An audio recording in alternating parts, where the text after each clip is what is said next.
Puas keliling pajak, sekarang aku sudah bersama Bang Donald di kebunnya di kawasan Huta Julu. Rasanya tadi aku kurang puas, cuma melihat buah andaliman yang terkenal itu. Pengenlah rasanya melihat langsung kayak mana rupanya andaliman di pokok batangnya. Ini Itu kan ada. Ini. Itu yang depan ini. Ini. Oh, ini dia pokoknya. Pantaslah mahal. Cantik kan? Cantik.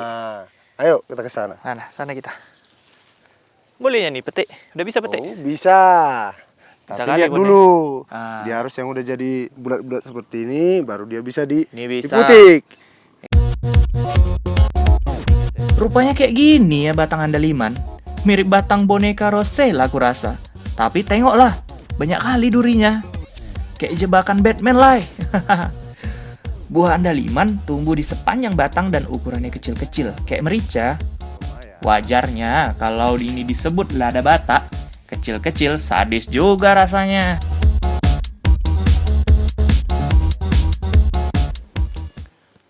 Ah, tahu gini, aku jual lagi lah ini. Banyak pula. Tadi beli di pasar berapa tadi belinya? Tadi di pajak, ku tanya tadi 300 sekilo. Mahal juga ya? Mahal lah, apa pula kalau udah kayak gini cerita. Nah, kalau tau gitu kan, mending ku tanam sendiri. Iya. Ku panen sendiri, ku jual, ku makan sendiri. Beres lah itu, nanti kita kasih bibitnya nanti sama Mami. Mantap. Aroma andaliman seperti jeruk yang lembut tapi lebih menggigit. Kandungan hidroksi alfa sensol andaliman bisa menimbulkan sensasi mati rasa di lidah. Jadinya, jangan coba-coba makan andaliman langsung tanpa dicampur masakan. Harga jualnya pun mahal kali. Tanaman suku jeruk-jeruan ini berbuah sepanjang tahun. Satu pokok andaliman besar bisa menghasilkan sekitar setengah tas anyaman ini. Udahlah ini ya. Udah banyak punya aku. Udah? Wah, Udah penuh. kamu juga kau ya? Pulanglah kita yuk. Oh iya, yuk. Biar diolah pula sama nombor kita ya. Iya. Balik kita. Mana kita pulang? Sana lah. Sana. Yuk.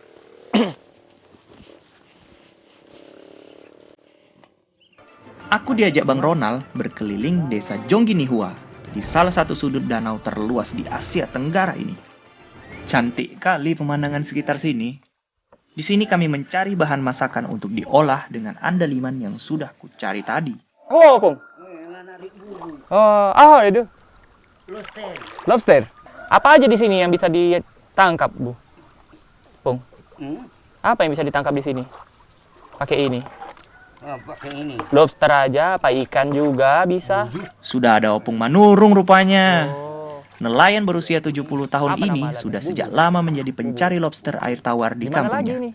Rumahnya berada tepat di tepian Danau Toba. Jadi kalau soal mencari ikan atau hewan penghuni Danau Tekto Vulcano, buat opung mudah kalinya itu. Ayo Bang Robin, kemana kita? Mana?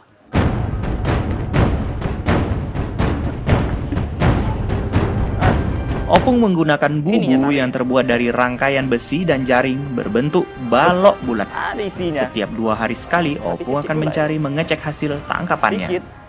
Dengan umpan yang diletakkan di dalam bubu, biasanya perangkap ini akan jadi diletakkan di danau dan ditinggal selama 2 hari. Kalau lagi beruntung, dalam satu bubu bisa dapat 3-5 ekor lobster air tawar. Apalagi kalau puncak populasinya di akhir tahun, makin banyak kalilah hasil tangkapan orang nih.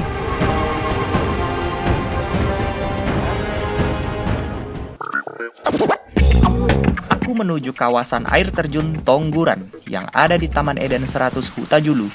Menemui Namboruku, Bau Gindo namanya. Namboru. Lagi marho Namboru. Na manu tidake. Dulu kita. Ini Dion. aku dapat dari Danau Toba. Mau ke Arsi, kayak mana? Nang boy arsi ki, koni kemas di arsi ngon ne auto si kemas ni larsi kokko. Mana aku tahu, Bau. Kalau yang dimasak arsi itu ikan mas. Tapi untuk inovasi bolehlah sedikit, Bau. Lobsterku ini dimasak dengan andaliman. Biar senangnya sikit rasa hatiku ini. Tapi api bang, tarsi itu tak. Cici ini. Ah, tadi cuma tadi cici, buka masuk tadi cici. tajam. Kalau nggak dibuang, gimana Oh ini? iya, Apa ini tips membersihkan lobster. Banyak. Kata Bow, cangkang kepalanya yang keras dan berisi kotoran harus dibuang biar rasa masakan tidak pahit nanti.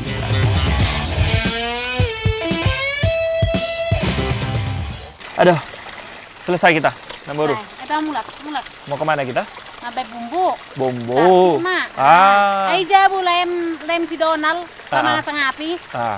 Tinggal ngabe bumbu nama kita. Mana kita? Mulak, mulak ke jabu. Ya.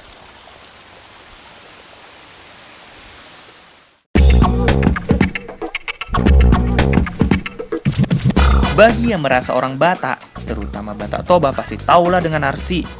Jadi, kalian jangan ngaku orang Batak lah kalau belum pernah makan arsi. Syarat pertama dan utama kalau masak arsi, ya harus ada andalimannya. Kalau nggak ada andaliman, bukan arsi namanya. Bener kan, Bow? Tapi, kita tetap butuh rempah-rempah lain. Kurang sedap kurasa kalau masak tanpa bumbu, ya kan? Selama ini, aku cuma tahu makan, Bow. Cabe, jahe, kunyit, bawang, sampai kemiri. Semua dimasukkan dalam tumbukan. Ah, Digiling halus. biasa. Ih, bisa pedas sekali tanganku, Bow. Tapi, karena ini menyangkut urusan perut, akan ku selesaikanlah secepatnya, Bow.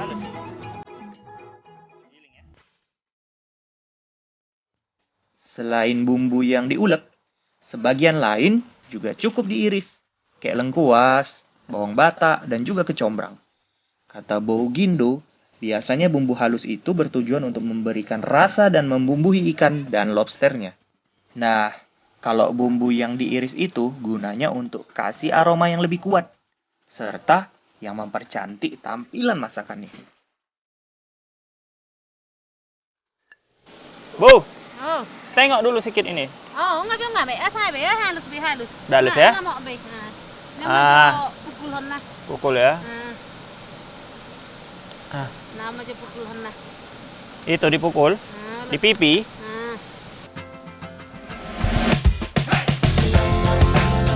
Memasak arsi itu perlu waktu lama.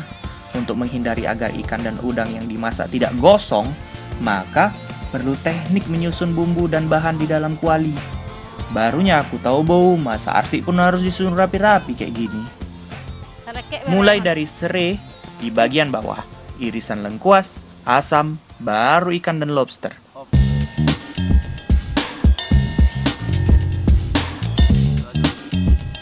Barulah bumbu dan bahan lain dimasukkan.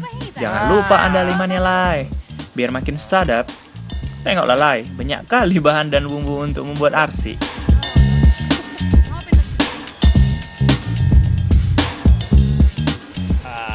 Oke, ngabe.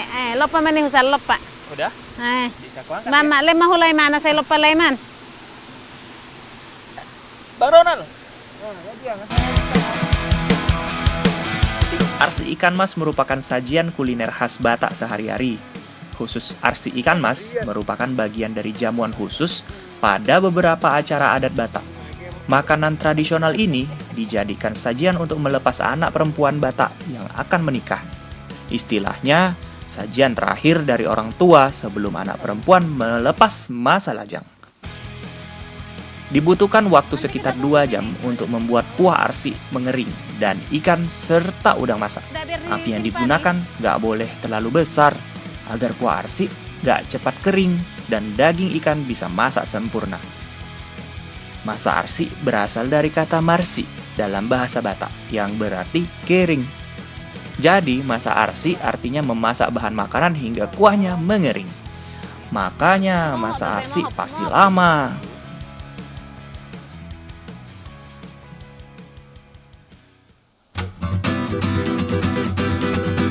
Nah, Lai, ini dia hasil arsi ikan mas dan lobster dengan bumbu andaliman. Aku sudah sering masak arsi, tapi karena ini hasil jerih payah kami, mulai dari cari bahan sampai masak, jadinya arsi kali ini